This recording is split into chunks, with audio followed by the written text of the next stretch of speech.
কর্মচারী সমন্বয় পরিষদ কর্তৃক নবম পে স্কেল বাস্তবায়নের দাবিতে আজকের এই বিক্ষোভ সমাবেশ ও গণকর্মবিরতি অনুষ্ঠানে উপস্থিত সংগ্রামী সকল প্রতিষ্ঠানের নেতৃবৃন্দ, উপস্থিত বাংলাদেশ সরকারি কর্মচারী সমন্বয় পরিষদের নীতি নির্ধারণী কমিটির সংগ্রামী চেয়ারম্যান জনাব নবানুজ্জামান আল আজাদ সহ বাংলাদেশ জাতীয়তাবাদী শ্রমিক দলের আমাদের সম্মানিত সহসভাপতি আবুল কালাম আজাদ ভাই সহ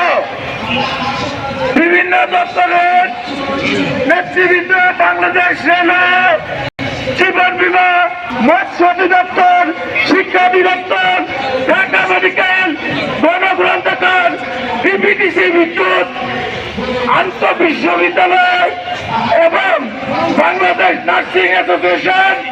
বাংলাদেশ ডিপ্লোমা ফার্মাসিস্ট অ্যাসোসিয়েশনের সংগ্রামী নেতৃবৃন্দ এবং বাংলাদেশ তৃতীয় শ্রেণী সরকারি কর্মচারী সমিতি ঢাকা মেডিকেল কলেজ হাসপাতাল শাখার নবনির্বাচিত সভাপতি, ঢাকা মেডিকেল কলেজ হাসপাতালের চতুর্থ শ্রেণী সরকারি কর্মচারী সংগ্রামী সাধারণ সম্পাদক শিপন মিয়া সহ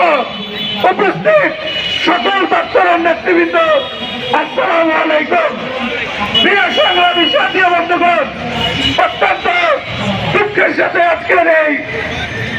প্রতিবাদ সমাবেশে আমরা একত্রিত